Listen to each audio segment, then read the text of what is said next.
on again down here. And that's where they come, battling. Oh what a grab! What a highlight! That's all it is. But there's a lot of airspace to cover for Milroe. Still looking. Firing. Near corner. It's caught! Touchdown!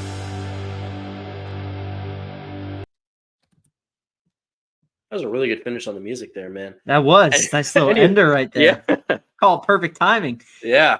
What is up, everyone? It is another episode of College Football Talk with Hunter and Dylan. Oh, yeah. We have Big Ten preview here tonight, as well as our college football playoff sleeper teams. So stick around because we have a lot to unpack in that department.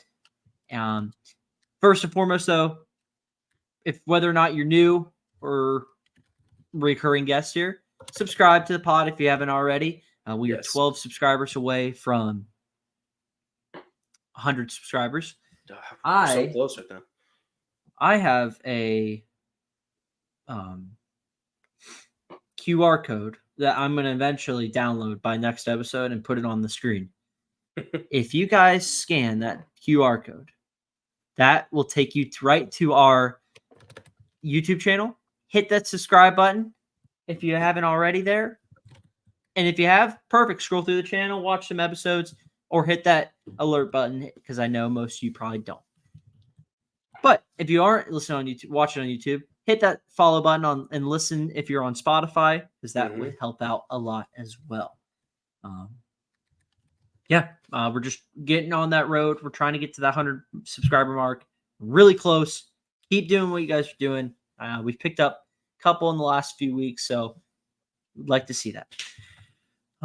Without further ado, though, we'll get right into it because we got a lengthy Big Ten episode because they just keep adding teams, so we got to keep talking about them.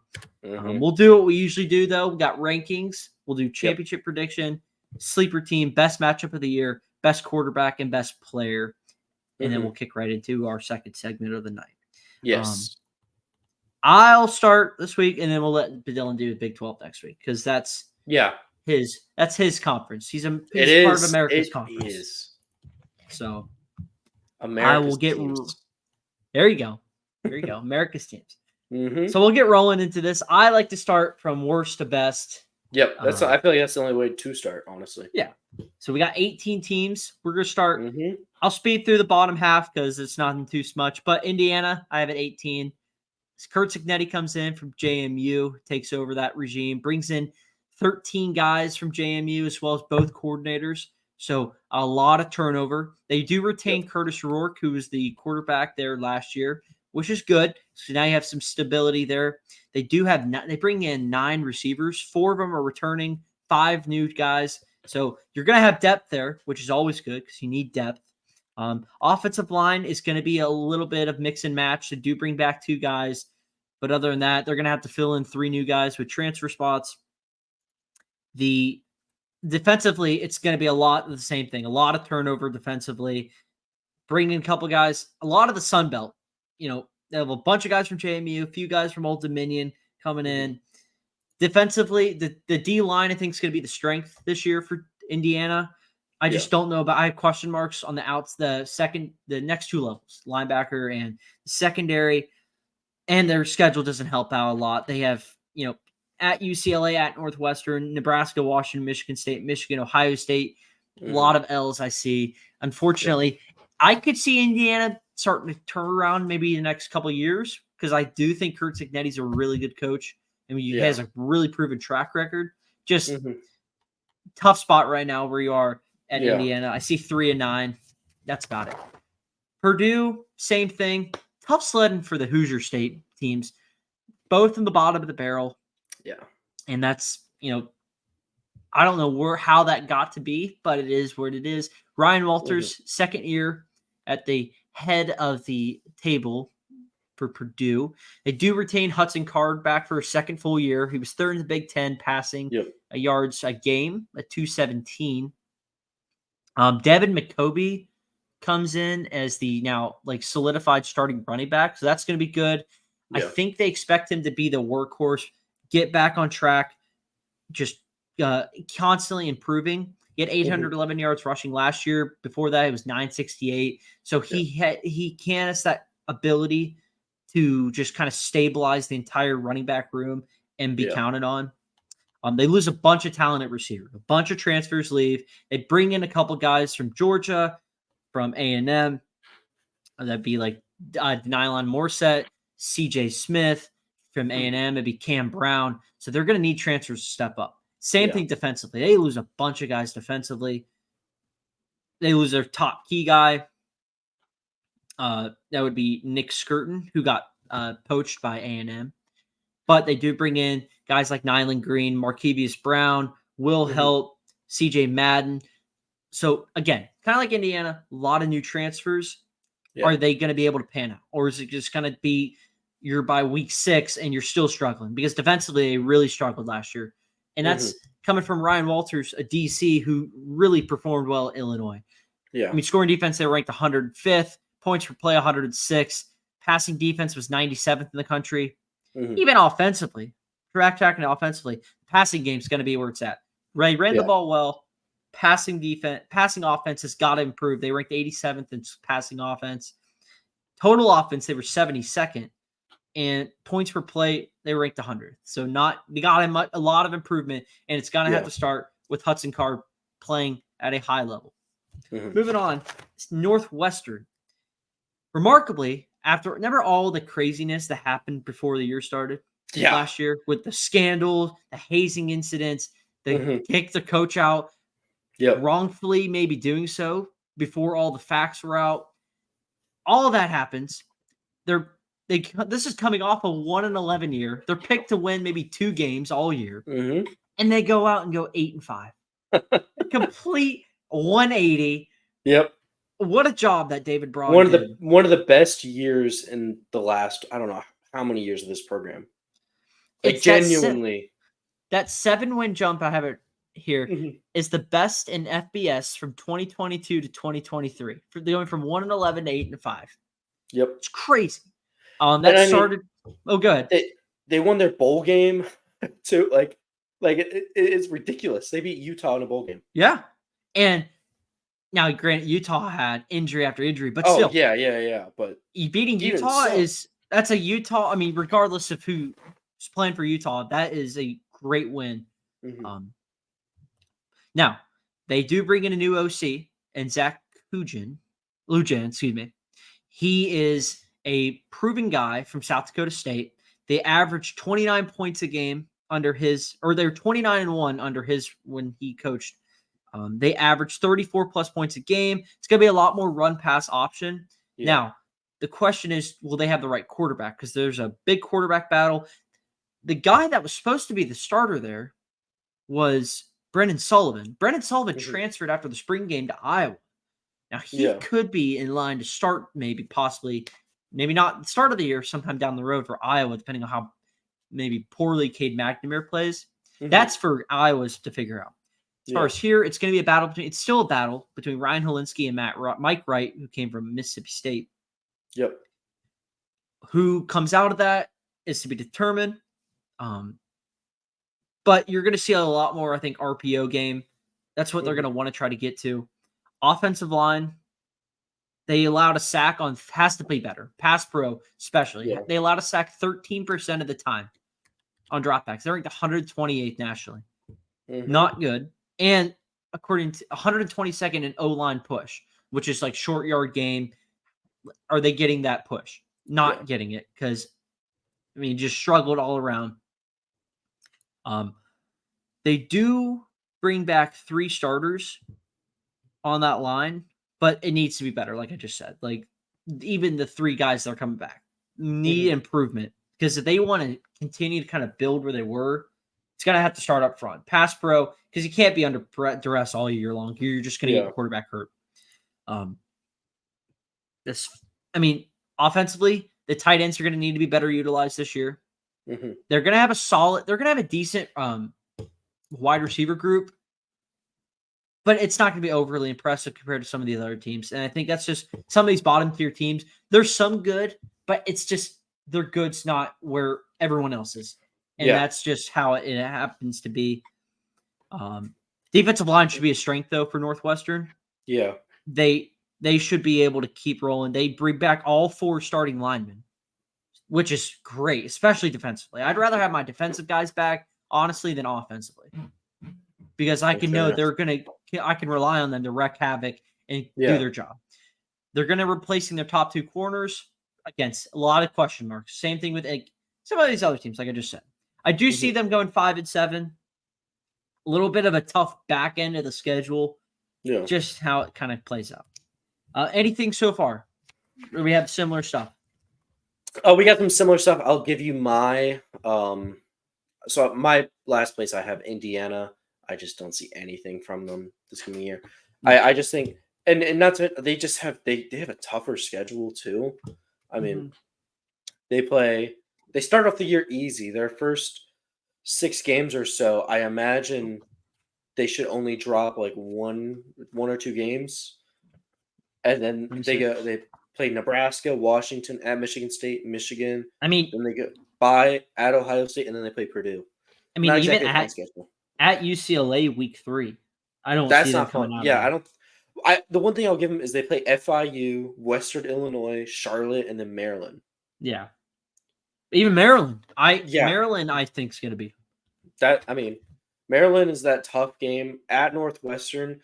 I mean, I have Northwestern at my 14 spot because I'm giving them a little bit of credit for last year, but I think they're going to be pretty bad this year. To be honest with you, they play. I just don't think they have the depth that's just going to hurt them because you lose all those. Most of those guys are gone. Yeah, and so now you got to have to start it all over.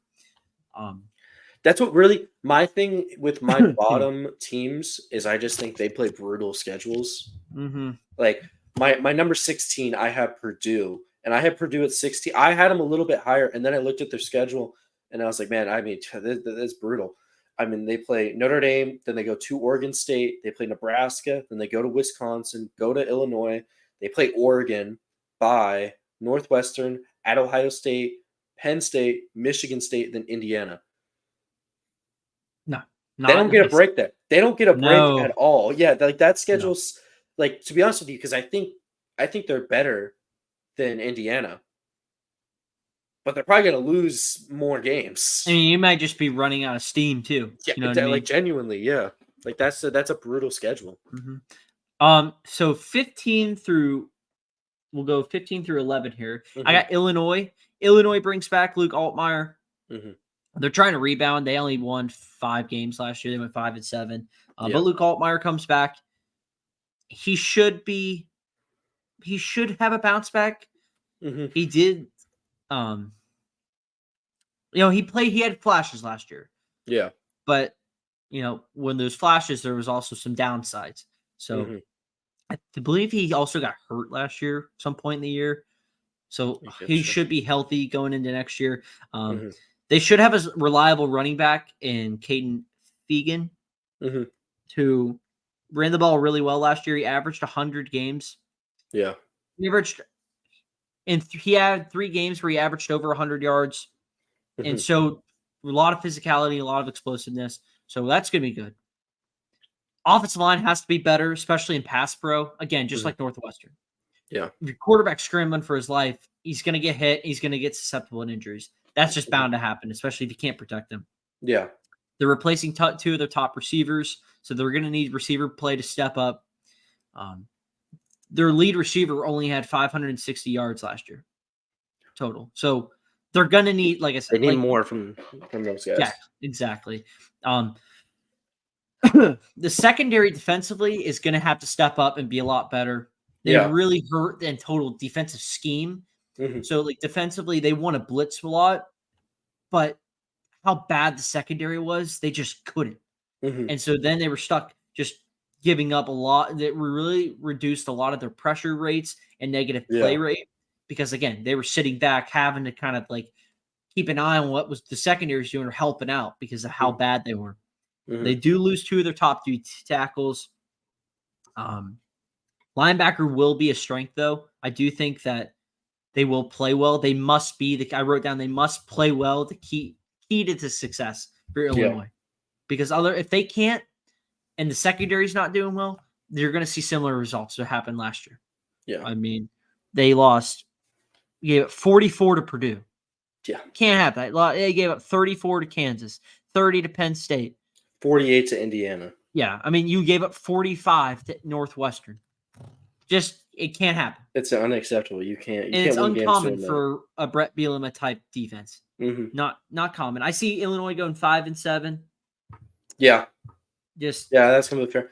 I have Illinois at 15 also. I mean, I wanted to give them higher. I just couldn't because I just don't see this team doing much. I mean, even looking at like in the transfer portal, they didn't pick up a ton of great pickups either. There wasn't anything crazy that they've done to improve the roster from last year.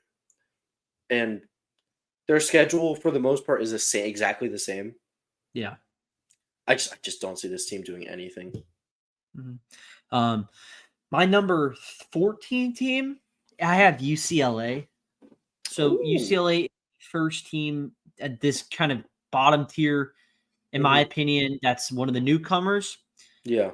So what I forgot, Eric Bieniemy is the new OC there. Completely forgot that.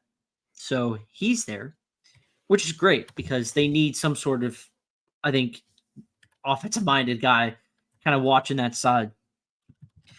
Ethan Garbers is back as the starting quarterback after they did lose Dante Moore last year. TJ Harden should be the running back there.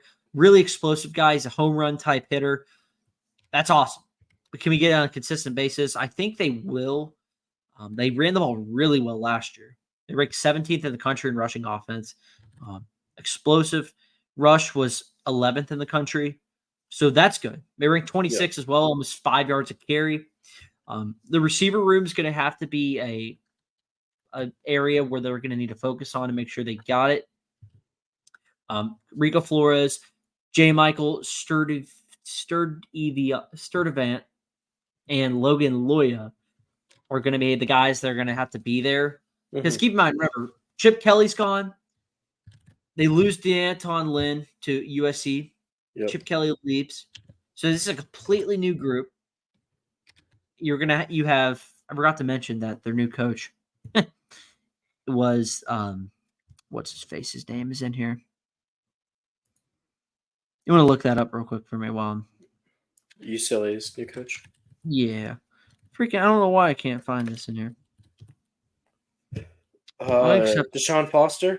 Yes. So Deshaun Foster has his hands full. Yes. But offensive line, again, is a start. 4 starters come back. But again, a lot of question marks because they struggled really a lot last year. Yeah. It was one of the weakest units of any unit on that team last year. They were 118th in pass protection. Yeah. Getting your quarterback under duress, like all these other teams are, is not the recipe. You have got to protect your quarterback. And if you're not, you're going to end up not doing well this year because you can't score points. Can't drive the ball. I mean, heck, I'm seeing it a lot in preseason right now. I mean, these are pros doing it, and they're struggling. And I'm watching quarterbacks just get destroyed. Yeah. Because the O-line can't do anything, and they're just pockets collapsing, and then they're done. Defensively, the entire defensive end 2 deep is gone, so they lose all their guys, so their coordinator. They're not good. The interior defensive line, though, should be good. Edge rusher is the question mark. They got to find guys to fill in that spot. They lose a bunch. As like any coaching change, you're going to lose a bunch. You're going to have to refill. The schedule is just not good. They lose 8, and like I said, you lose 8 starters plus new defensive coordinator on defense alone. The schedule is brutal. They're at LSU. That's week 4. They start in Hawaii, by the way. 7:30 kick Eastern. That's a 1 o'clock start. Their time. Yeah. It's gonna be like 9 o'clock here, and it's gonna be sunshine and roses in Hawaii. I love it. Anyway, week 4, they're at Death Valley, and then they come home to play Oregon, and then they go to Penn State, and then they go to and then they get Minnesota, and then they got to go to Piscataway to play Rutgers. Yep. They got to buy just to go to Nebraska, and then they have to play Iowa back at home. Then they got to go back to Washington, USC, and then finish with Fresno State. which, by the way, is weird no one. walk in the park there. Yeah. So this is a brutal schedule. I see 3-9 written all over it. Mm-hmm. I mean, I could see it. I do like a little bit just because I think UCLA still got some pretty good athletes in there. They Their finished, defense was great last year. and they had a pretty good transfer pickups, especially last year. They still got a lot of those guys they kept in there somehow. And so I do have UCLA a little bit higher than you, just because I had one team that I think should be worse than I almost forgot them because they're so forgettable in my opinion. But So who is it? Michigan State. So I have Michigan State just ranked ahead of them. Yeah. No, I think we were thinking on the same page on that one. I just think Michigan State's going to be a joke. So I have them. Only reason why I put Michigan State ahead is because I think Michigan State's schedule is a little more manageable, where they're going to be able to get a few more wins. I have them at 5-7. Yeah. Jonathan Smith comes in. He has to resurrect a program that is left for dead. Yep. But he does bring in Aiden Childs, who was a 5-star at Oregon State, brings him with him.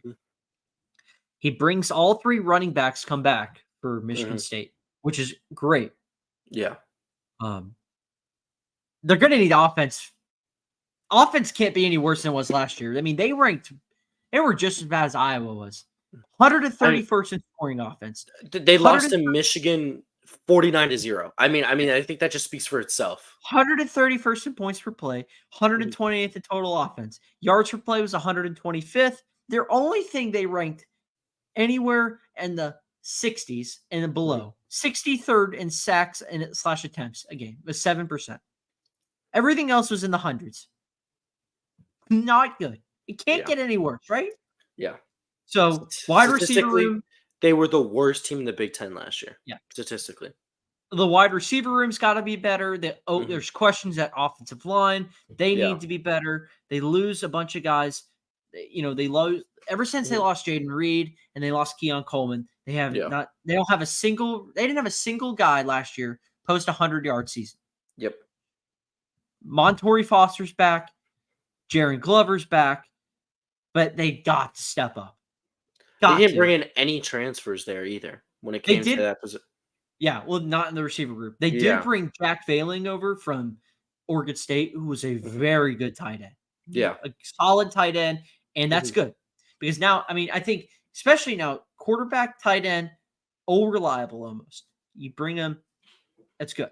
They do have a new DC coming in, Joe Rossi. Yep. I think he comes from Minnesota. Minnesota, yeah. Yep. So that's going to be good. That's a good they pickup. do have a bunch. They do have some returners coming back at linebacker. 3 of the 6 defensive linemen are back, and 5 of the 6 defensive backs are back. So they do have guys back, which is good. They were able to retain those guys defensively because defensively they ranked 87th in the country. Pass defense was bad at 88th. Quarterback rating 106th. Explosive pass plays 104th. Yeah. Got to be it better. But the fact that they were able to retain those guys for the new coordinator, I think, helps. But right here, I have it highlighted. Entire secondary's got to be better than it was last year. It just has to be. 5-7 is what I see, but like they can get wins with FAU, Prairie View, A&M, Boston College. I think they'll get a win. Indiana. I don't know about Boston College though. I mean, Boston College is not fun to play at in September. Speaking from seeing other teams do it, I don't know. I have Michigan State below UCLA for just because this team to me bottomed out last year. The worst you can get. And I think it's going to take more than a year for them to be better than that. I almost debated putting them below like Northwestern and Purdue because like legitimately they lost 2 games where they got blanked and gave up 40 plus points. Like they were just embarrassed routinely on field all year last year. There was not a single game where they looked impressive. Their most impressive win was against FCS Richmond, where they proceeded to not win another game until they squeaked by Nebraska and then squeaked by Indiana. I do think the quarterback play significantly upgrades with Aiden Childs. Yes. So could maybe now you steal another win or 2 with that? where you steal some wins last year with that roster. Now you upgrade some. And we've seen what Jonathan Smith's done. Yeah. I mean, he took over an Oregon State Mhm. team that was just pathetic as what Michigan State is now. And Mhm. he was able to turn that around. So I think Jonathan Smith's going to be able to get Michigan State back to I just think it's going to relevancy. take time. It will take time. I mean, like, do you put it in perspective? And I'm putting 5 and 7 as best case scenario, by the way, too. They that lost. is ultimate best case scenario. They lost to the Big Three in the Big Ten to a combined score of 129-3. Not good. That's embarrassingly bad. Mm-hmm. Remember, this was a Michigan State team that a couple years ago was trying to make an argument for the college football playoff, where they only lost 2 games. Mm-hmm. This was legitimately a team that we were like, this is on the rise. They have bottomed out. And So legitimately, I don't know how they can fix it. It's going to take so much time. Moving on. I'm going to have Minnesota 12. Minnesota. Okay. Darius Taylor is the workhorse back. He's going to be the feature guy. Mhm. That's what they're going to have to rely on. They ran the ball 62% of the play time last year, which was about the only thing productive they did offensively. They ranked 66th in yard rushing offense. Scoring offense was bad. They only averaged about 20 points a game. They bring in a new quarterback in Max Brosmer. He's an FCS transfer. He did lead the FCS with over 3,498 passing yards and was a finalist for the Heisman or for the Walter Payton Award, which is like the Heisman equivalent. Yeah. So really good in the FCS ranks. Can he take that step? We've seen a few guys do it. Yeah. Or will he just kind of be like the other ones that kind of bottom out? That's going to be a question there. Mm-hmm. They lose 3 of their top targets on the outside. They do bring in some guys from Georgia and Penn State. So that's going to be a cause for concern there. Mm-hmm. Will those guys be able to step up? Offensive line does bring back 4 starters. And this is a veteran group. All 4 of them are either in their 5th or 6th year. That is really good. Those guys have played a lot of snaps, and it should be a strength up for this team. And if you have a really solid running back and really good O-line play, especially in this where they're playing in Minnesota, by late November, December, you're going to need that. And if they can take over games, we've seen some teams now recently have success. Just Michigan, Georgia, Washington. Just some of the big hitters, Bama. Like, we've seen when a group has a dominant offensive line, they're able to have success and take over games, especially in the fourth quarter. You need to put together a 4-minute drive and run the football. That's what you need. And let's see if they can step up, because if they can, there we go. Defensively, it should be improved. They do get a new DC in. He takes over from the FCS ranks as well. He was at James Madison, where he finished number 2 nationally in scoring. They do bring back 9 starters. That's really good too. They do lose some guys in the secondary, or Tyler Newbin, who was drafted. They do lose a guy, a couple guys up front. They should be able to replace him. They did well in the portal. I don't know.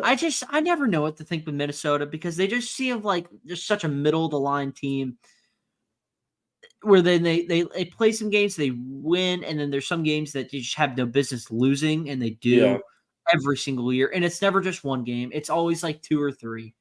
And I never know. They had that one great year in 19. Yep, where they won 10 games.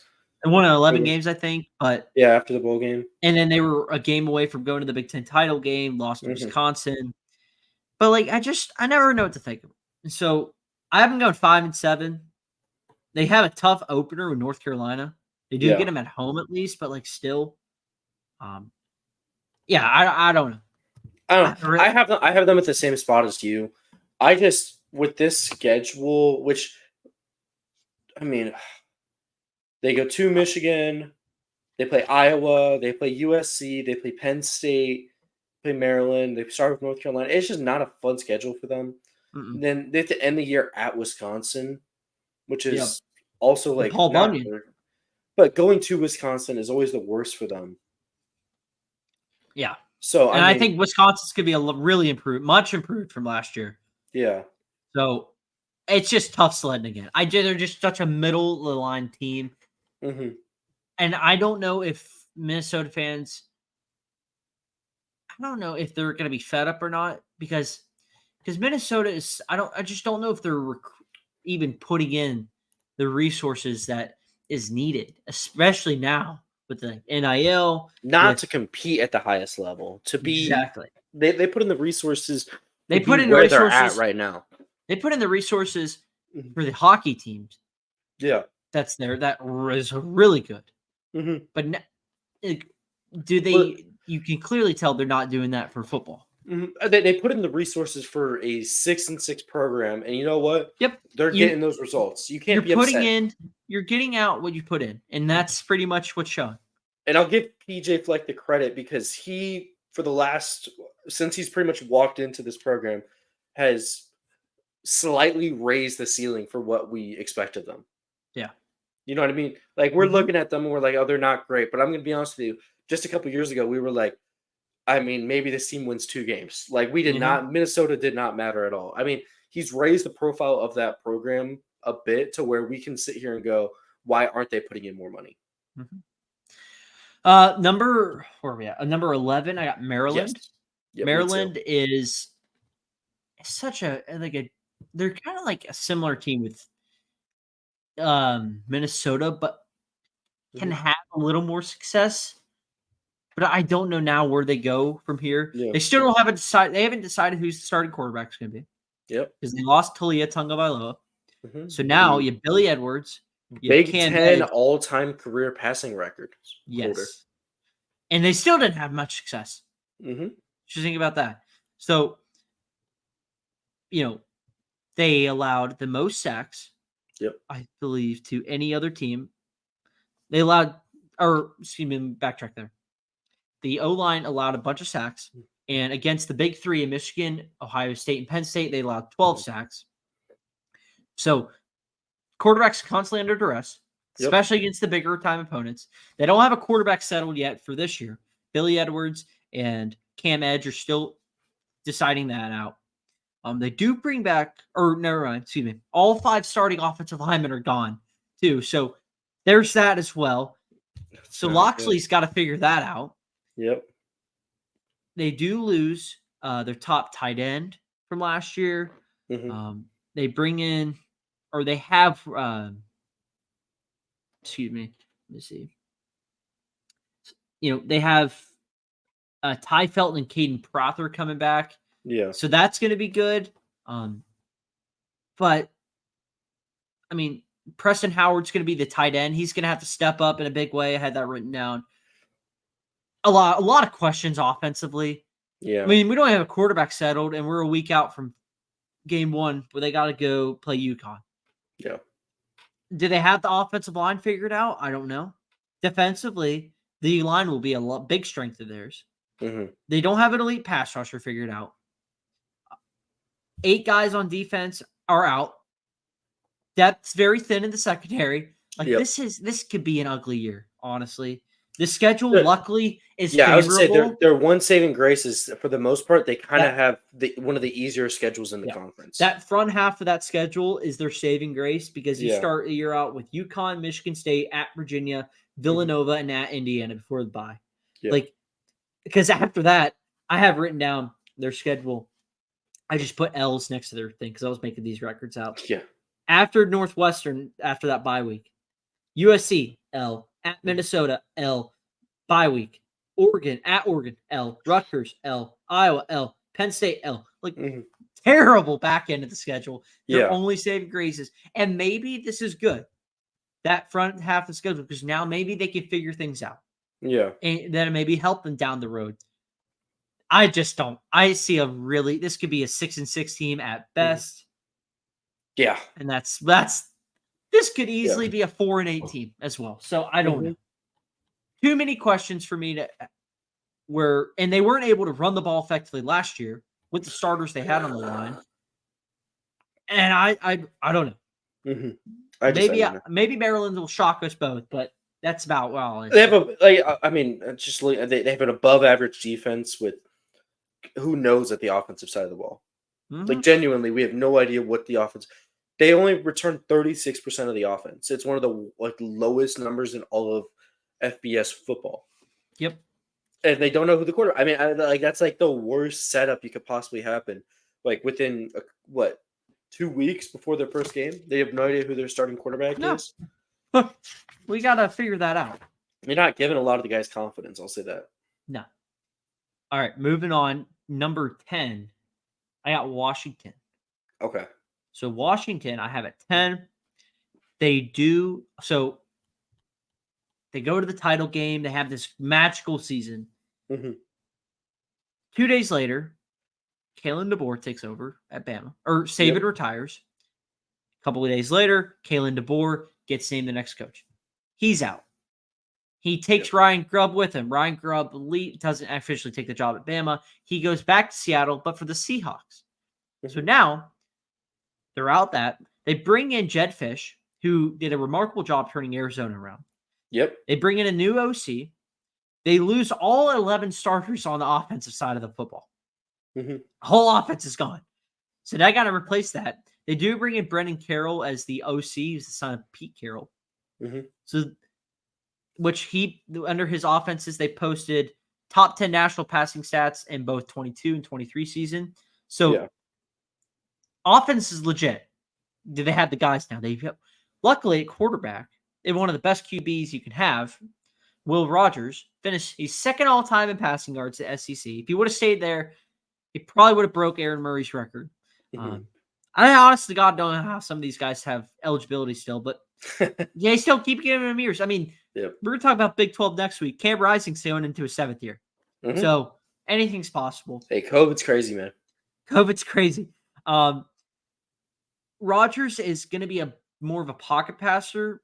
Now, the only thing that could be bad there is that Carroll's system likes to be more of that RPO quarterback moving out of the pocket, doing a lot more of that. Yeah.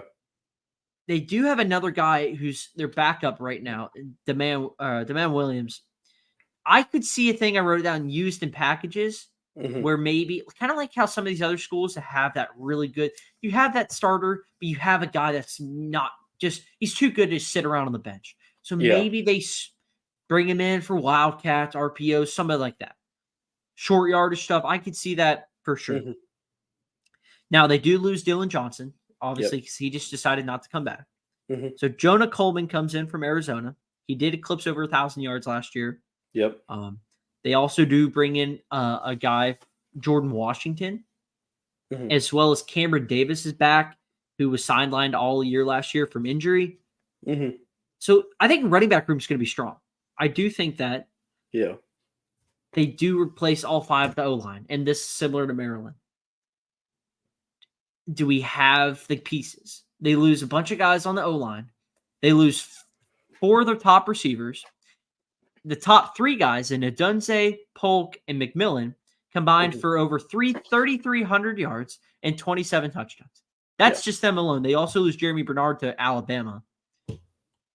And they lost both tight ends. So replacing a bunch, I think that's where we're going to have to see some sort of maybe jump. Biggest question mark is obviously going to be the offensive side of the football. They do bring in a new defensive coordinator and Stephen Belichick.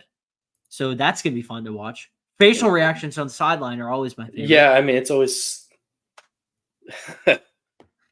I mean, defensively, they only have 2 guys coming back. So they got to replace 9 starters.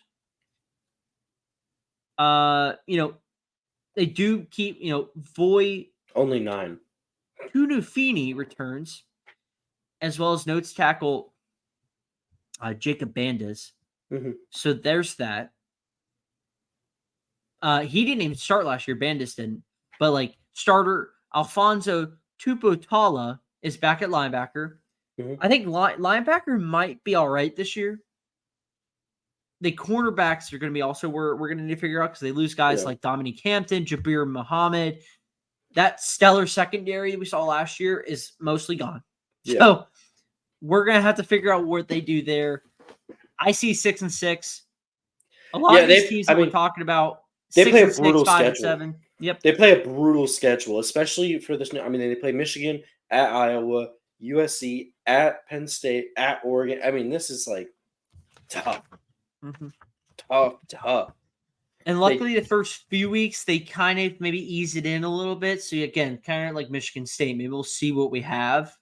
I mean, Or no, even they like got to Maryland. They got to play Well, Washington State in week 3. We'll see how that goes. Yeah. I mean, they usually dominate.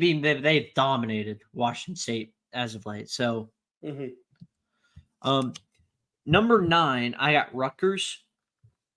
Okay. Rutgers, they lose, or Kyle Monanagai. I totally botched that, and I apologize. Out of the gate, just can't have it. He's gonna have to be the biggest factor. He's the running back. He became the 8th player in Rutgers history since 2012 to notch a 1,000-yard season. He had over 1,200 yards, which led the Big 12 or Big 10, excuse me. So he's going to have to be that guy. Biggest question: pass game. Pass game was terrible. 98th overall in scoring offense. Pass offense was 127th. Yards per attempt, it was only 6.1 yards. That was 123rd. Explosive pass plays, 124th. Terrible. It would just be flat out with you. It was terrible. Yeah.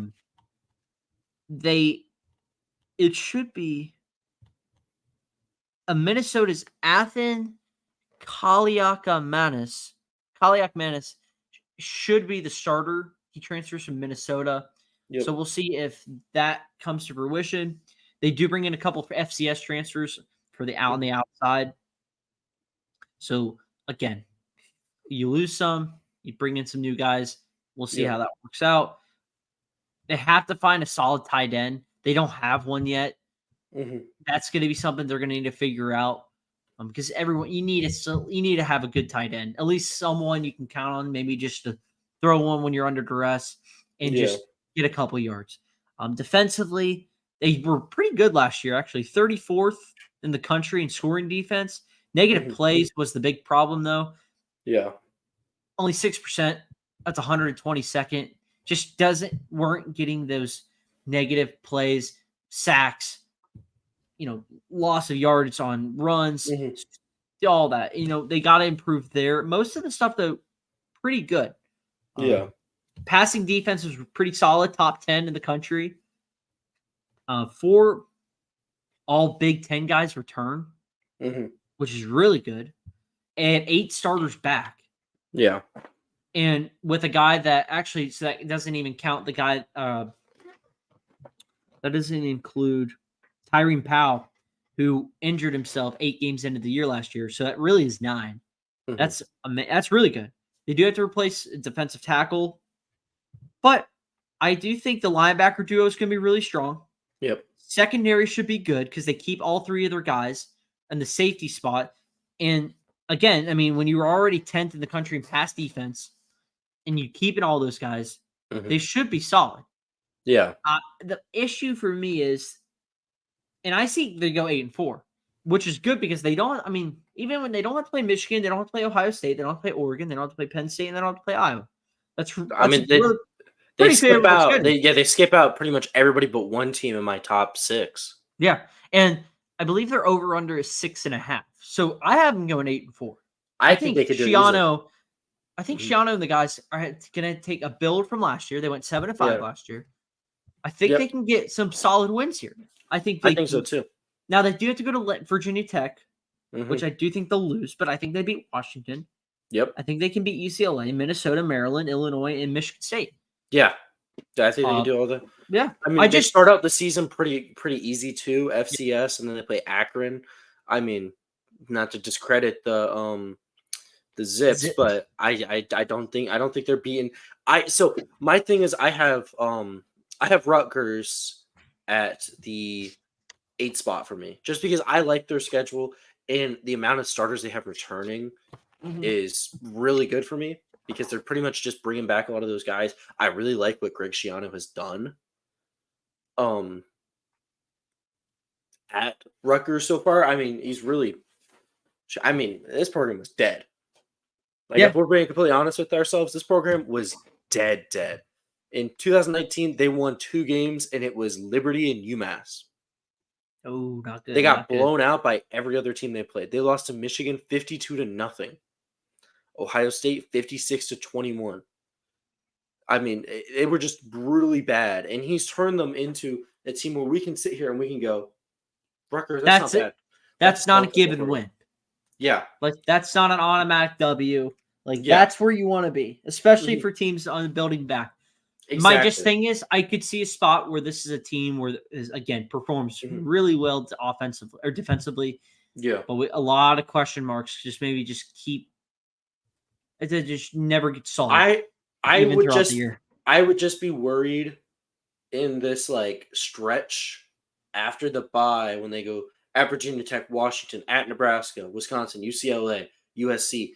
Of just by the time they get to USC, they're just injured and they're exhausted, and then they hit that bye week, and then they just fall apart. That would be my only worry with this team, is because that's the toughest part of their schedule right there in the middle, and it's pretty tough.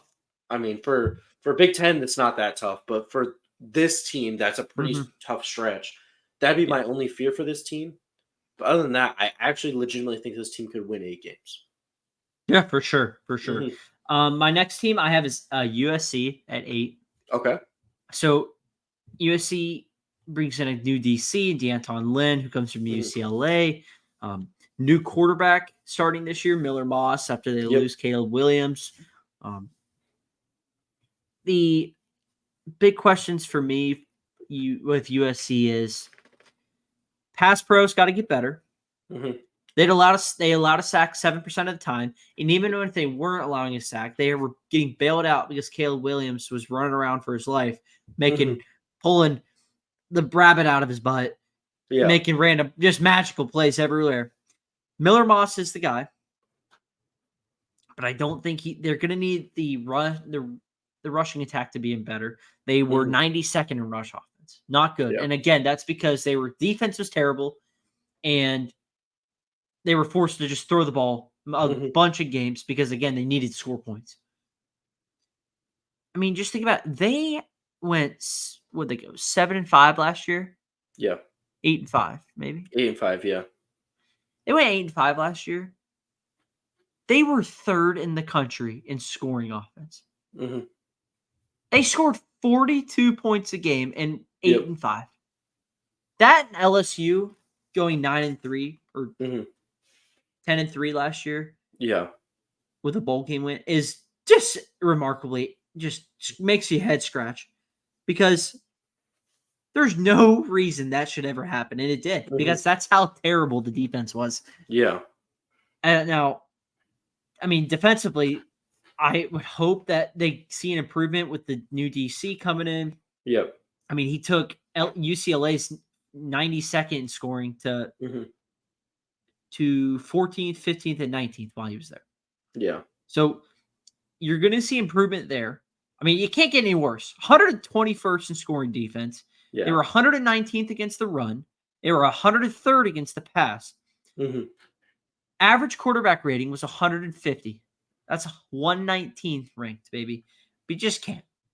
Now, they do bring back 69% of their defense, which can be a good thing. Room for improvement. Yep. Especially on the D line. Barrett Alexander's back. They bring in Nate Clifton, who posted almost 8 sacks at Vanderbilt.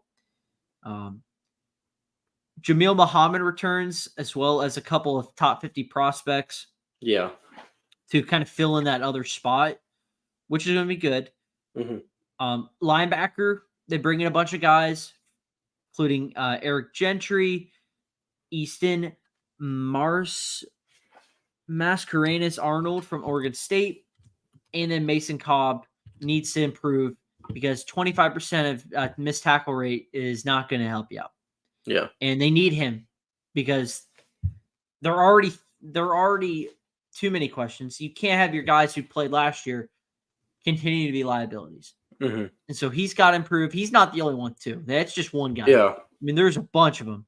But the secondary should be okay. Again, it can't get any worse, but they do bring in a couple good guys out of the portal, like Greedy Vance, DeCarlos Nicholson, is just to name a few. Yeah. They also bring in from UCLA himself, Kamari Ramsey and John Humphrey. So we'll see if that helps some because, I think Akili Arnold too. yes.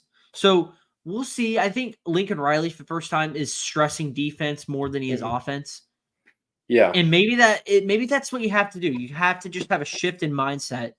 Like, listen, I can't continue to go out and give up 35 points a game and expect to do anything. So I'm going to do the best that I can to bring in the guys that can effectively run this side of the ball and play the best. I'm going to try to put out the best 11 that can just cut that in half, and that would be fine. They cut that in half, and they have the same kind of deep offense that they had last year. Yeah. This is a playoff type team if they do that. But we'll have to see it because it's a lot of talk. We can talk about it all night, but until you see it, yeah. we're gonna boy, they get a great test week 1. They get LSU. Two teams that couldn't stop water, or they couldn't stop anybody. Yep. They were pouring gasoline to try to put out a fire. That's how bad it was. So, they could be over under in that game. I think 62.5 right now. So we could see we could see some fireworks that night in Vegas. Yeah, no, I'll say this. I have USC a little bit higher than you. I have them at 5, above a couple others.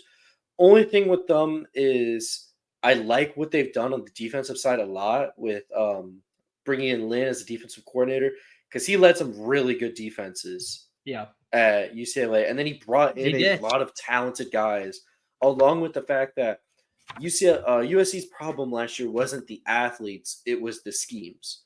The schemes were weird. They, for some reason, gave a ton of just cushion to. It was a horrible system, and I believe it's more scheme for them than athletes. And they brought in even more guys for depth.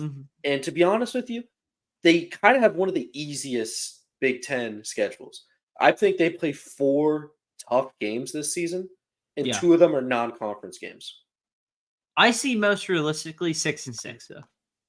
I don't know. Because I look at this schedule until I see that they play. There's 4 tough games to me, and it's LSU, Michigan, Penn State, Notre Dame.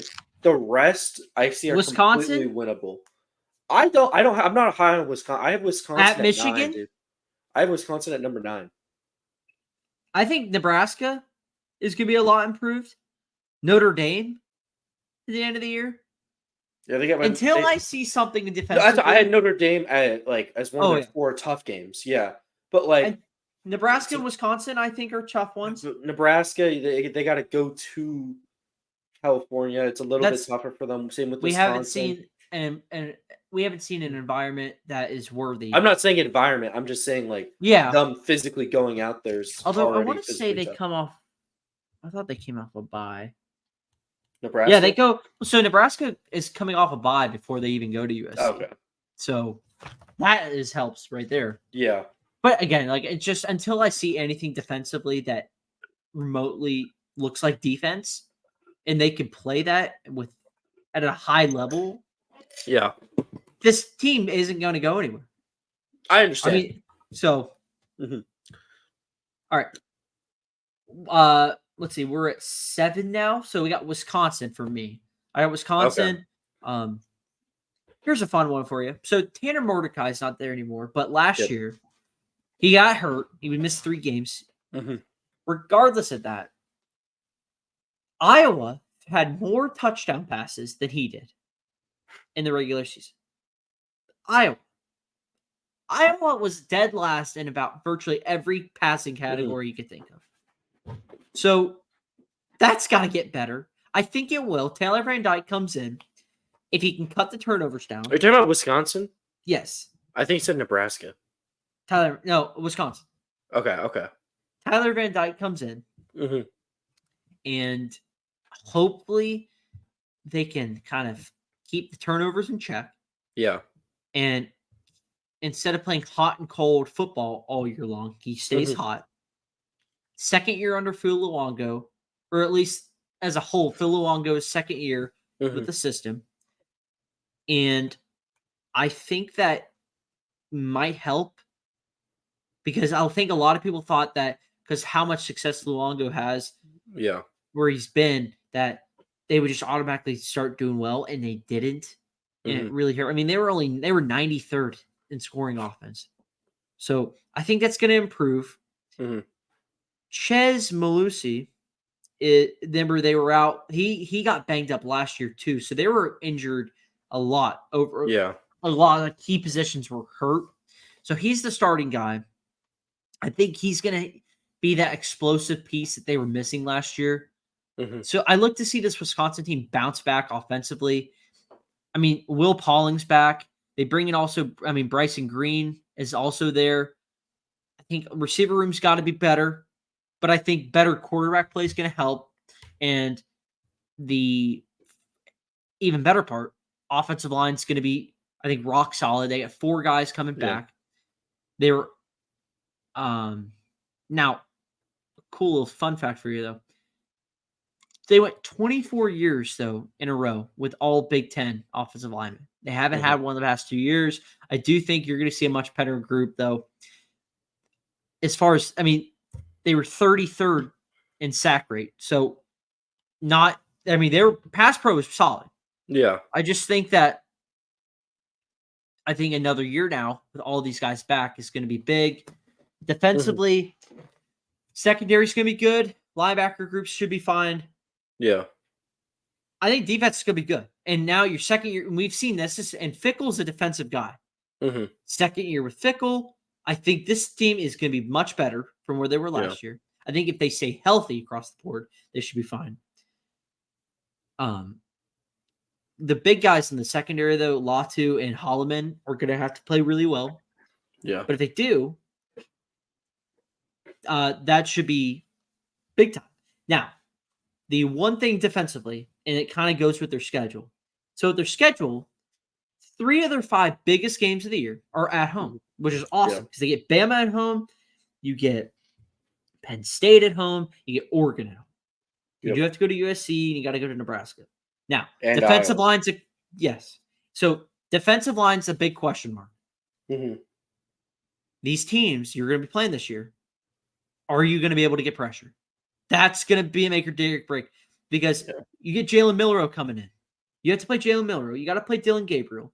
You have to play Miller Moss. You got to play Drew Aller, Dylan Raiola. Like, these guys will burn you to a T if you cannot get pressure on them. And you got to be able to contain them as well. So we'll see if they can do that. If they do, I see 9-3 as the best case scenario for me. I'm just not as high on them as you are, just because I'm not as. I was high on them last year. Remember, you were high on them last year.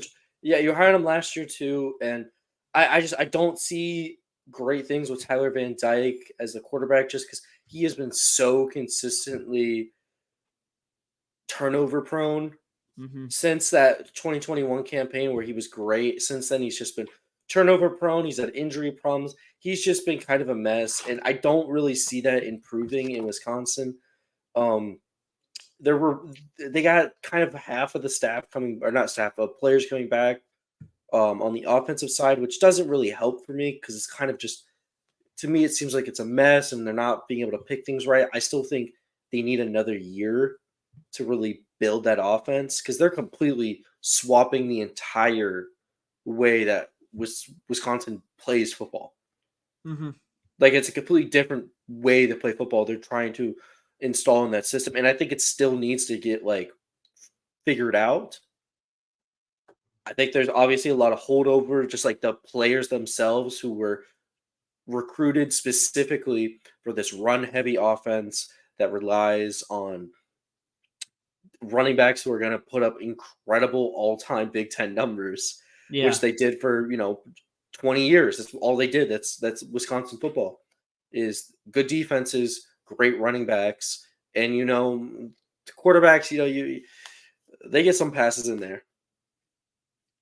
But they're changing that, right? So to Yeah. me, I'm just like, this team is still a little bit of ways. I have them at my number 9 spot just because their schedule's not that bad, but I still think like playing Alabama is not a great confidence booster.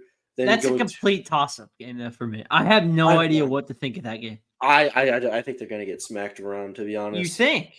Because I think Alabama is gonna be coming off. I think they're gonna be ready for this game. It's gonna be really the first time they've played an out of conference game, not in the South, since Yeah. God knows when. That's Um, not a neutral site. exactly. And to me, this is really a game that's going to be a game where they're going to be really proving that Alabama's not dead. This is Yeah. not the end of an era. So I think they'd smack around. They're going to smack around Wisconsin, Mhm. and then from there, I mean, USC, So, Penn State, Bama Iowa, Oregon, Nebraska. I just don't love their schedule for them, and just the yeah. way that it's like built for them. So, Bama's a 9.5-point favorite right now at Yeah. Wisconsin. That's a noon kick.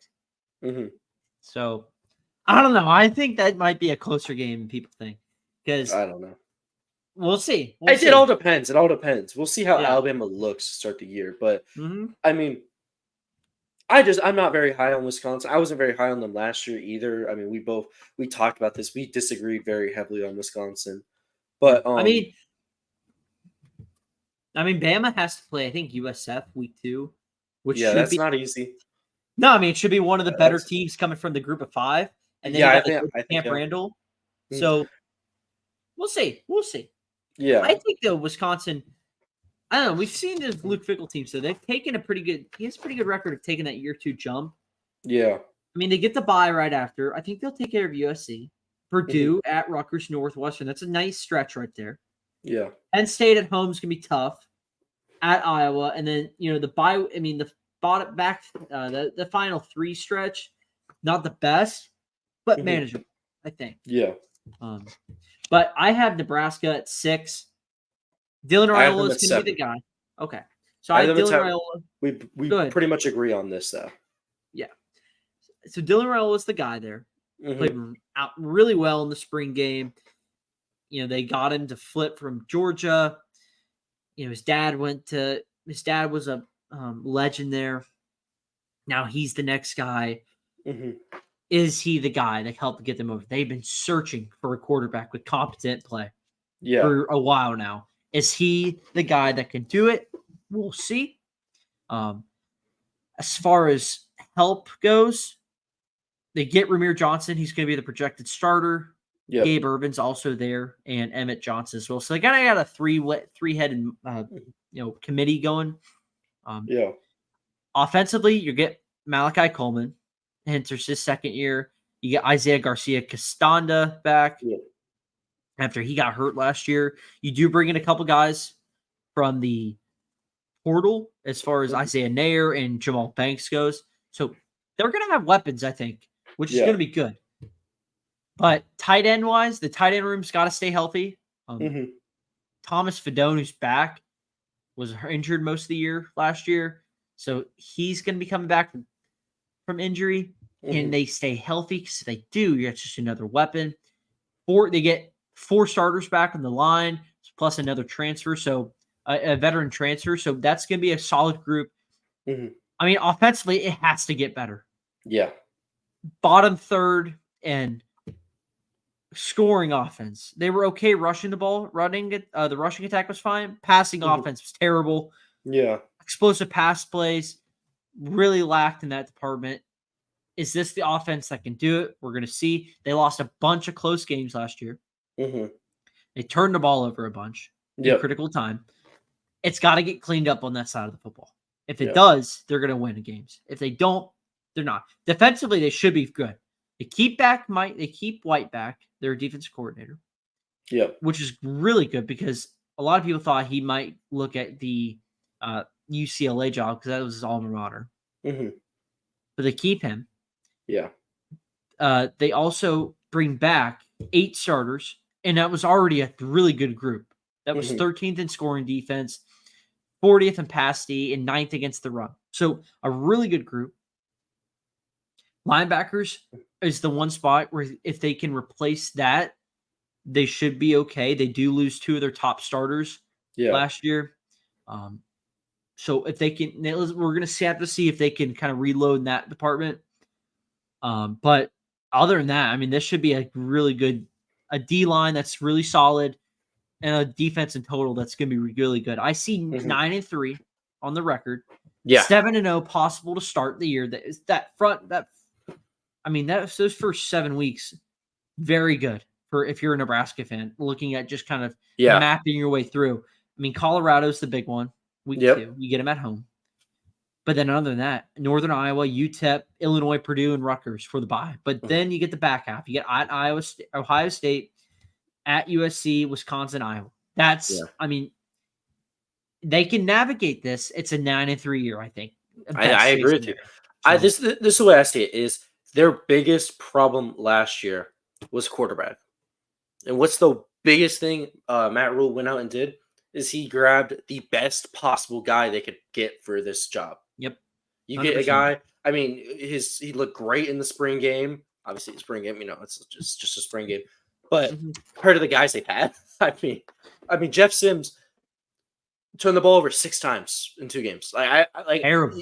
He fumbled snaps. Like, it was horrible. Like, they just had guys who could not stop turning the ball over. Yep. You bring in a guy who fits everything you'd want in a quarterback, has a great arm, and as long as he just doesn't turn the ball over, they win their first 6 games guaranteed. They go into the bye week 6-0, making a bowl game, ending their bowl drought streak. That's the goal. That's the best. Like, the best case scenario is they win their first 6, and then they lose 2-3 of their last 6. Because, I mean, outside of Ohio State and Iowa, I think those other 4 games are they're games that they could really be competitive in. Obviously, I don't think they're going to Ohio State and winning. Who knows, actually? What did they do? I mean, they have the defense for it. Husker Nation all the way. And with Iowa, you never know if because Iowa could just come out and just not be able to move the ball at all and just lose because they physically. Iowa can't move the ball anyway, but they'll find a way to win. That's the funny part. Yeah, I mean, but with how good Nebraska's defense was last year, and the fact that they should only be improving, really, their defense could be right up there with Iowa's. In terms of just like the talent on there and the ability to stop teams. So, I mean, to me, have seen Matt Rule second-year teams, whether it was at Baylor, at Temple, have had big-time jumps. I think a best-case scenario, this team could win 10 games. I mean, this could be they're one of my sleeper teams for the playoff. Yeah. So, I didn't even think about them, but yeah, they could really put themselves in a good conversation if everything goes right, and I think it very well could. So, all right, moving on. Yep. I got Michigan at 5. Michigan has 1 starter coming back offensively, and that is their tight end, Colson Lovelace. Yep. They replace 4,200 snaps worth of offensive linemen, so they get replaced with a whole offensive line. I expect Alex Orji to start. I don't know if they've officially named a starter yet because Jack Tuttle's also been there. But regardless of their quarterback, what they need to do is know how to hand the ball off because they have Donovan Edwards in the backfield, and he's going to have to be a difference maker this year. Yeah. Because the wide receiver room, I have questions about. Tight end, I had no problem out with Lovelace. But the engine is going to have to be through Edwards. And if they can do that, and the offensive line can be steady, they should be okay. Now, I do worry with the schedule how soon they start playing guys. I mean, they got Fresno State, which is no walk in the park. They are, I think, 20-point favorites, but I mean, maybe Fresno State challenges some. I don't think so. But then Texas comes to town. Yeah. And they're right there. It's and Texas is going to be able to stop the run. So we're going to have to see. Defensively, they're going to be good. They're going to be really good. Defensive line's going to be elite. Mm-hmm. Mason Graham's back. They bring in Kenneth Graham, who's back. Derek Moore, Josiah Storter back up in the front. Yeah. I mean, they combined that duo alone, combined for 10.5 sacks. Mm-hmm. So that's going to be fine. The linebacker room is where they're going to need to be able to fill because they lose Junior Colson and Michael Barrett. So if they can refill there, I think they'll be fine. They do bring in a couple good transfers. Yeah. The secondary is going to be really good. Will Johnson is possibly the best defensive back in America, or at least up there. Rod Moore and Makari Page are there.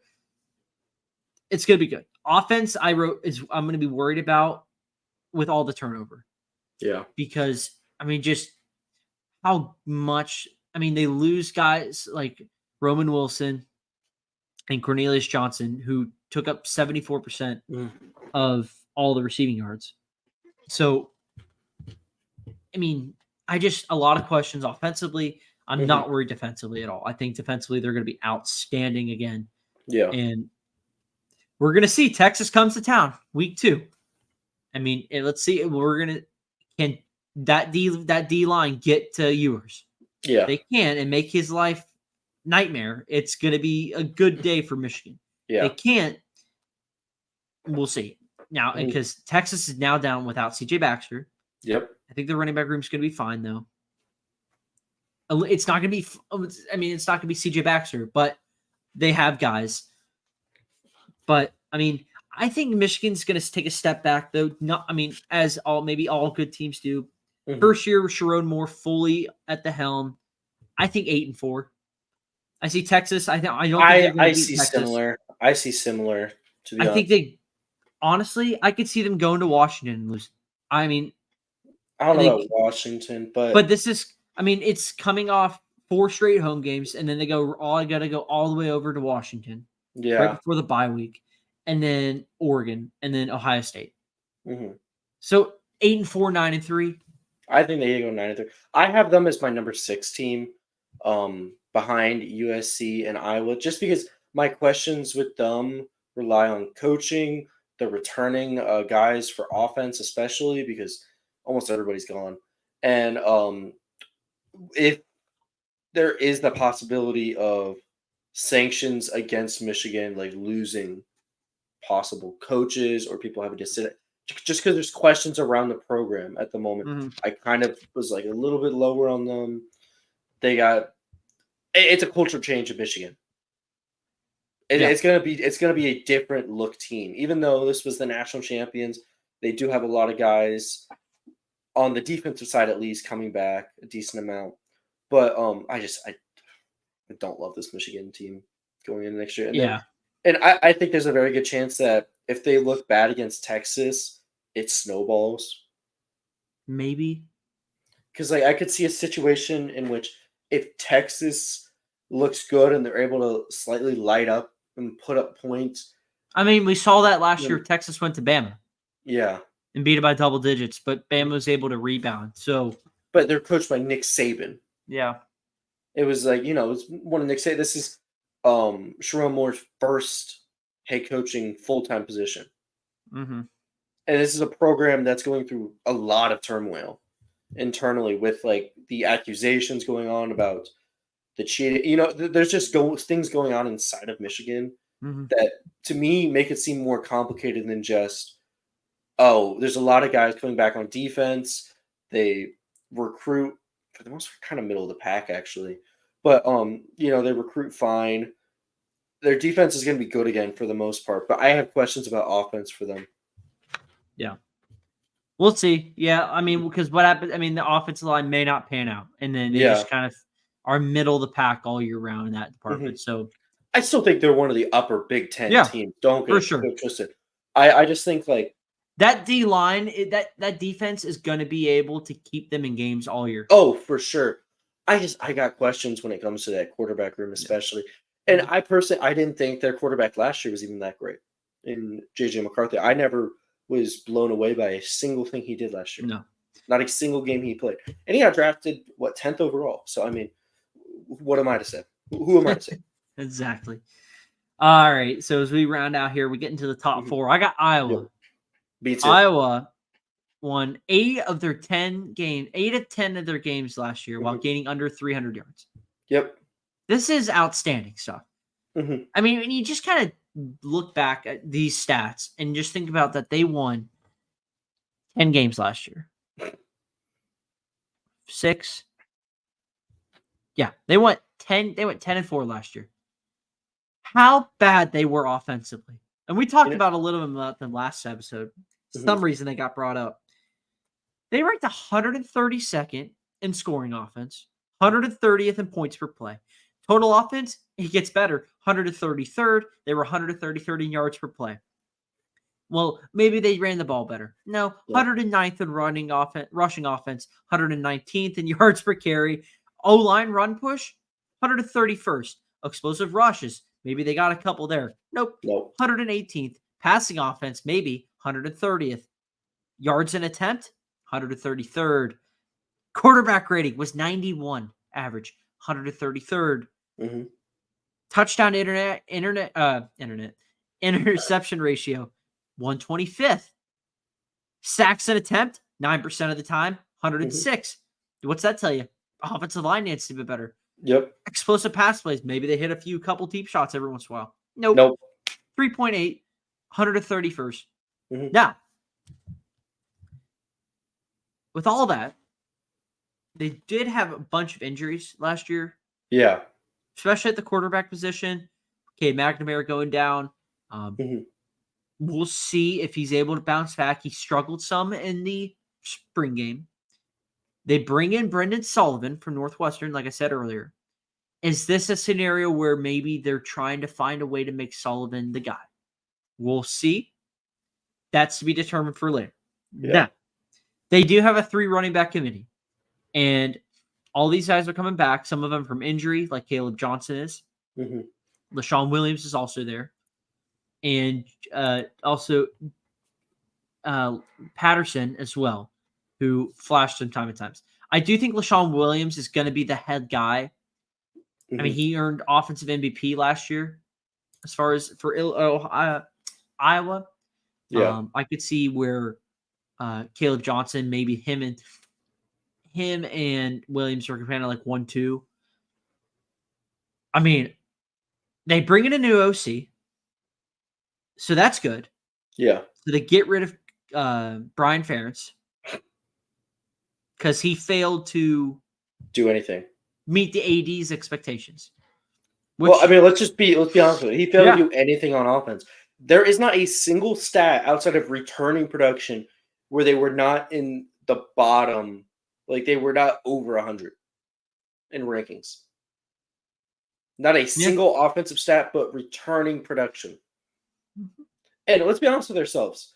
Is that great that the guys who were that bad on offense are mostly coming back for this season? I mean, I think that's a legitimate question. I mean, they won 10 games last year, though. So not because of the offense. No, but who cares? If anything, that offense is the reason why they didn't win more games. Offensive line, like I said, it's got to play better. They do get 4 of the 5 back. So we'll see. So you have a veteran group. They do bring in a transfer from Ohio State on the wide receiver spot and Seth Anderson as well. That would be for the what's his face? His name is back at the tight end spot.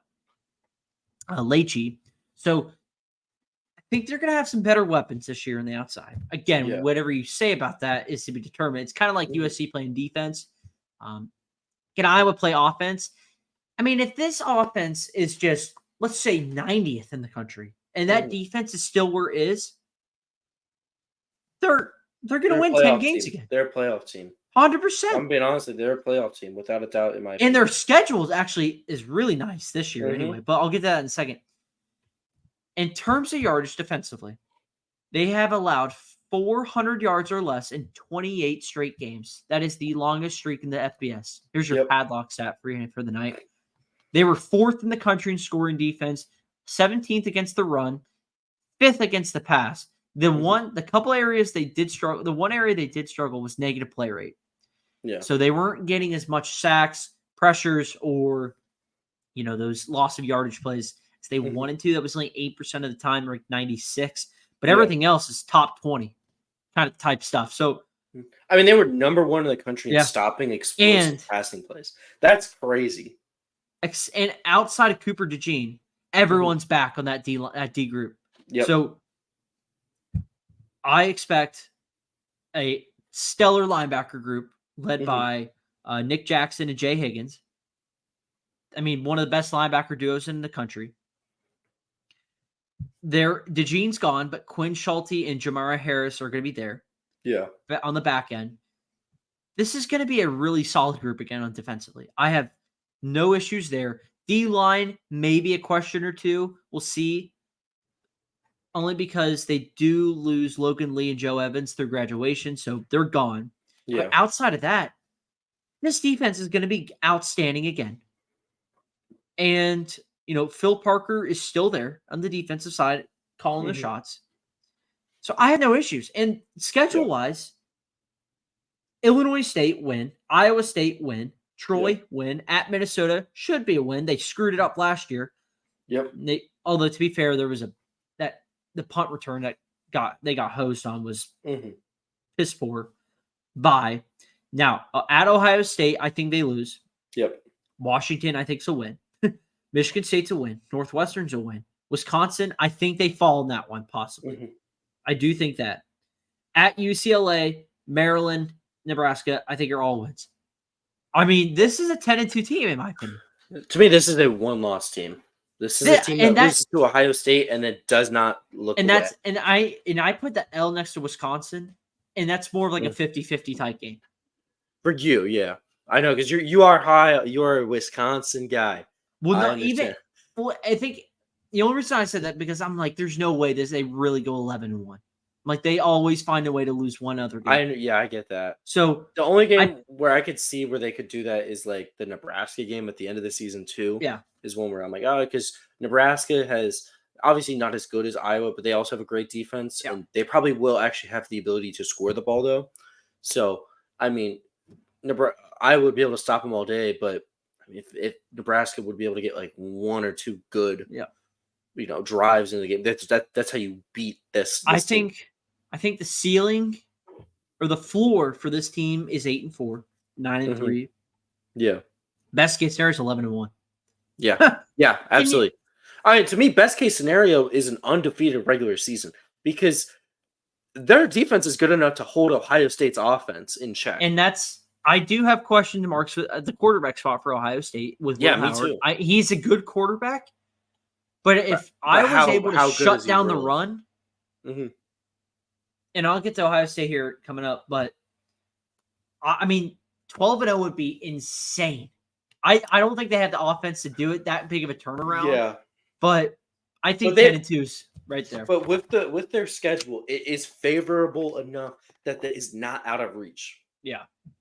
And that's incredible. But I think we should move on because it's getting kind of long now. Yeah. All right. I'll run through these top three. I got Penn State. Yep, me too. Ohio State and Oregon. Yep. Penn State, can Aller, my biggest questions are, can Aller make the big year 2 jump? RPO game's going to have to be huge. They bring in Andy Kolenicki from Kansas. He likes to do that a lot. Did that with Jalen Daniels, excuse me.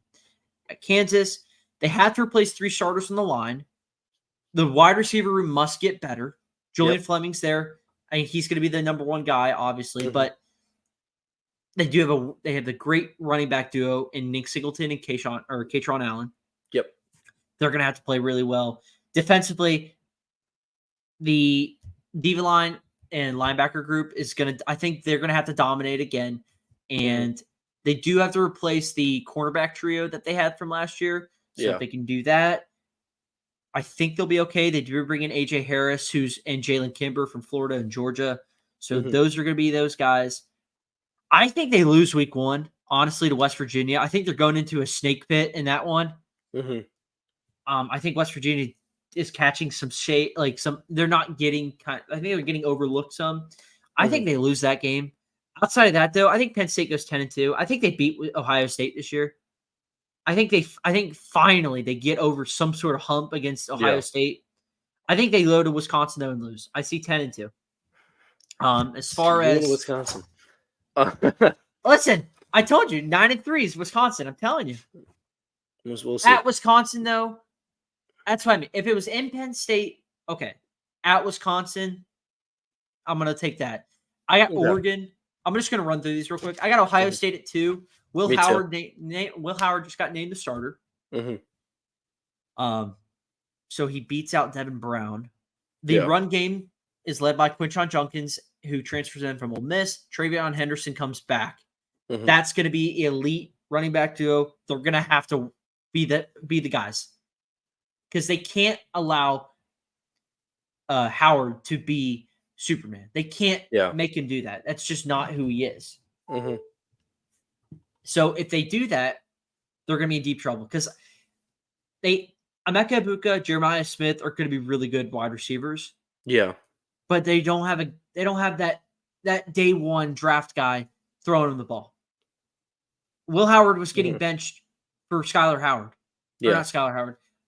Avery Johnson. Skylar Howard, by the way, shout out Kansas State legend right there. But Avery Johnson. I mean, he was getting benched for him. And Avery Johnson's a good quarterback. But I mean, you're the starter now at Ohio State. You were getting benched last year a few times. Yeah. So that's my biggest question mark. I wrote down QB's biggest mystery. Defensively, they're going to be one hell of a unit. Secondary returns 4 starters, and they bring in Caleb Downs, who's possibly the best player in the country. All 4 defensive linemen return. That includes Tua Maloau, Tyleik Williams, Ty Hamilton in the front, and Jack Sawyer. I mean, that's right there. Biggest question, though, they lose Eichenberg and they lose Steele Chambers. Yeah. Can they replace the linebacker group? That's going to be where I'm at. Outside of that, 10-2, I think they fall to Oregon and Penn State. Oregon is my top team in the Big Ten. Dylan Gabriel is going to be the starter. They bring in Dante Moore as well from UCLA. He's going to be the backup. They lose Bucky Irving. They lose Franklin on the outside as well. Troy Franklin. But Jordan James is one heck of a guy. He played a bunch last year too. So he's going to be the day one guy on the running back spot. Wide receiver room's going to be really good. Tez Johnson's back. Trayshawn Holden's back. And they bring in Evan Stewart just for fun. Yep. And that's just some of them. They brought in a couple other guys that are going to be really good wide receivers. The offense is going to be elite again, I wrote down. Offensive line is going to be legit. That's a Joe Moore award-winning caliber offensive line. And that is only with 3 starters coming back. Defense. I want to see the D-line create more negative plays. I wrote this down. Yeah. Because they didn't get that enough last year. They ranked 88th defensively in negative play percentage. So if they can do that, I think they're going to be okay. They're going to be good. They can get over that because the linebacker room is going to be really good with Bossa, Jacobs, and Uyangole. And the secondary is reloaded and ready to roll. I mean, Jabir Muhammad, I think, is the best defensive back for the Pac-12 last year. But just for fun, too, they bring in Kobe Savage from Kansas State. They bring in Brandon Johnson from Duke. Tysheem Johnson's also there. Kyrie Jackson departed. T's and P's to him. And Cam Alexander also comes in from UTSA. I mean, these are studs across the board. 12-0. I think Oregon's going to go perfect. No, I agree with you. I think what best describes Oregon for me is that they are the only team in the entire country, not country, but Big Ten at least, where you can sit here and go, they have a top 10 offensive and defensive unit. Yep. And I think there's nobody else who can make that 100% today can make that statement. No. Everybody else, one side of the ball, they have a clear flaw. There's something that they just aren't doing right at the moment. Obviously, Iowa offense, USC defense, Ohio State's offense, Penn State's offense, Michigan offense. Like, there's so many of these teams where they're perfect, and then they just have the biggest flaw in the world that makes you go, Oregon doesn't have that. And the recruiting, like nobody else. They're hitting the transfer portal like nobody else. This, to me, this is a team that this is a team that can win the Big Ten every year going forward for the next 10 years. That would be one heck of a thing if they could do that. I mean, but with the way that they built this program. Yeah. I mean, if Dan Lanning and that group continue to just be relentless and just keep on going on the recruiting trail, Yeah, I mean, I don't know about every year for 10 years, but they will be Yeah. competing at that level for a long time. I think they're minus 600, I think, to not make the playoff. So they're pretty much a lock anyway. But that's the rankings. They usually always go longer because we're just kind of previewing them. But we'll move on. This is the biggest conference, most amount of teams. For sure. So we're going to speed through the rest of the ones. Then we'll rattle off our sleeper teams. Yeah. But championship prediction. So I had Penn State beating Ohio State. So by that rule, because they both finished 10-2 in my opinion. Yeah. I would lean. It would have to be Penn State and Oregon, which is fine with me. That's feels like a good game. Most realistically, though, it probably will be Oregon, Ohio State. But I still have, regardless, I think Oregon's going to win the Big Ten. Best quarterback, I have Dylan Gabriel. Yeah. I think he might be still the Heisman favorite right now. Yeah. Best matchup of the year, obviously, I think Ohio State, Oregon. Yep. Possibly the best matchup of the year in general. But I think honorable mention, Ohio State at Penn State. That's a good one. So, I mean, that it could be a possibly just like who's going to be the next team to make it into Indianapolis for that one. Best player, Caleb Downs for me. I mean, he led Alabama as a freshman in tackles. From the safety position. So, and now he just comes can't really beat that to Ohio State, and they just add him in. And he's returning. There's videos of him returning on punts on the special team. Yeah. So there's that. And sleeper team, Iowa or Nebraska for me. Yeah. No, I mean, to me, I have my championship prediction is Oregon and Iowa. I think Iowa only wins one game, and I think Ohio State and Penn State split, and they lose some games in there. That's my only problem. So I have those two in the championship game. I don't actually think Iowa is the second best team in the Big Ten, but I think because of their schedule, they only drop one and they make it into the championship. And I don't think Oregon's going to lose a game on that schedule. My most exciting game, without a doubt, is obviously Ohio State versus Oregon. I think that's going to be, without a doubt, the most entertaining game this season, far and away. But I also really like, which one is it? My bad. Obviously, Ohio State, Michigan will be good because finally, I think those teams will be on a bit more of an even playing field for the first time in forever, feels like. And I'm really excited for Nebraska, Iowa. Like, obviously, defensive showdown, but both these teams could be looking at like fighting for a playoff spot in that game, which is a crazy statement. Yeah, I think Nebraska is one of my sleeper teams for sure because they could easily sneak their way into a top 10 ranking, sitting right there, nice and pretty, where they don't have to worry about a championship game. They just get to walk into the playoffs with a red carpet and get to play a nice game on the road. And then my best player is Caleb Downs. I mean, come on. Yeah. Caleb, I mean, he's so good. The only other guys who I'm sitting there and I'm going like, okay, I think Dylan Gabriel could, just because of that offense and the way they're able to put up points, he could have a like Heisman-esque year. And then we sit back here in a year and we go, oh, why weren't we thinking about him? That's the only other guy I'm thinking out where I'm like, maybe. Just because with the way Oregon runs their offense, he could easily put up 40 plus touchdowns, only throw 5-6 interceptions, and they win every game by 30 points. And we're like, oh, well, obviously he's a top 10 pick in the draft next season, right? But yeah, I still got to go with Downs. I think he's the most talented guy in the conference. All righty. So with all the Big Ten finally done, we will move on to our final segment here, which is college football playoff sleeper teams. Yes. If you're still with us, awesome. Yeah. Thank you. I will split this video up. Eventually, I'll post the whole podcast when we finish. But we'll split it up in 2 different videos. So if you want to just kind of skim through the Big Ten stuff, that'll be one video, and then we'll have the sleeper teams as a separate video. So feel free to just hang tight with us. So my sleeper teams, and I have their odds here too. Virginia Tech plus 950. Okay. Oklahoma State plus 700. Okay. Missouri's at plus 180. Iowa plus 600 to make the playoff, by the way. is like it almost. I don't want to say it's a lock, but it might be. Just Tennessee plus 180, Nebraska plus 900, Michigan plus 135, Texas A&M plus 240, West Virginia. Here we go. Here's my two long shots. West Virginia plus 1,300. And because why not? Because if by the grace of God, if they do it and go 9-3 and get in, Florida is plus 1,750. There's your sleepers. It won't happen. The West Virginia Florida one is insane.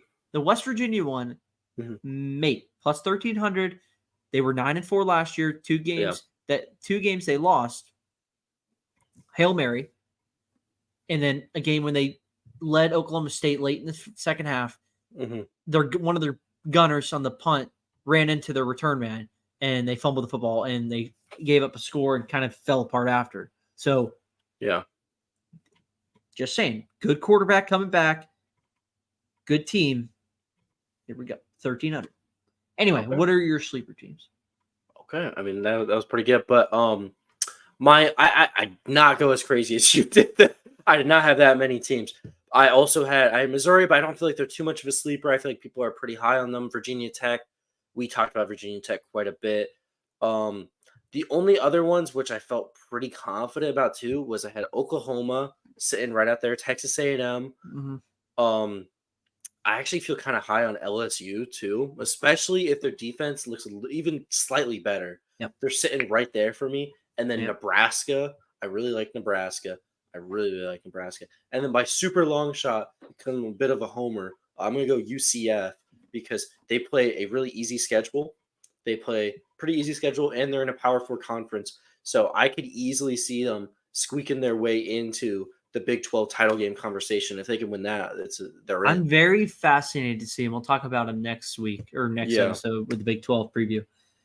With how Malzahn uses KJ Jefferson. Yeah. Because what we've seen from Jefferson the last few weeks or the last year or two has been, I feel like he hasn't regressed, but it feels like he hasn't unlocked that full potential yet. Yeah. And I think, can Malzahn be the guy that kind of takes him to that next tier? So, I could see it. Very fascinated to watch him. Yeah. This year. But other than that, guys, I mean, college football playoff sleeper teams are all that. We'll have our full playoff predictions. We'd say next episode or the week after for week 1. Next episode. Okay, so next episode. Because I don't think the Big 12 will take as long as today's. So we'll have our full playoff predictions next week or next episode. We'll have our Big 12 preview. And before you know it, that'll kick us right into week 0 and then week 1 preview. Yep. So we're literally right around the corner from more football. Yeah. Like real football to watch. Realistically speaking, we're gonna have week 0, and we'll have our Big 12 preview later this week. Yep. And then week 0, we'll watch the games. We'll come back, talk about mainly the Florida State game. Yeah. And then we'll kick right into week 1 preview. And then we'll be right there. And we'll be back. And then Thursday night, North Dakota State will beat Colorado. We'll be singing Kumbaya. You know how it goes. But for now, though, make sure you guys are subscribed because you don't want to miss any of that stuff. Right. Because let me tell you, if Colorado loses week 1, boy, oh boy, we're gonna have we'll have a show to talk about. We'll have a show to talk about. We sure will. We sure will. Make sure you guys are subscribed on YouTube. Make sure, because again, we're 88 subscribers. We need 12 more for the 100 mark. We're so close. Scan that QR code. If you're watching on YouTube, scan that QR code. It'll take you right to the page, and you'll get rolling. Pull up your phone. See if this works. Yeah. All right. Let's try. See if this works through the camera. All right, I got my phone up. Ready? Yep. Look at that. Like, it pulls it up. Wow. Perfect. See that? And when you do, you hit that subscribe button, and then you get rolling. And then that's all you got to do. Yep. And that's all you have to do. So make sure you guys are doing that, liking, watching the video. And if you're not on Spotify, at least listening and following on there, that means a lot for us. And it continues to help grow the show. I'm going to get ready to go to bed now. Yep, me too. It's pretty late. And so this will be out probably tomorrow. And we'll hope you guys enjoy it. We'll be back for Big 12 preview and playoff predictions next time. Enjoy the podcast. Subscribe. We'll see you next time. See you guys.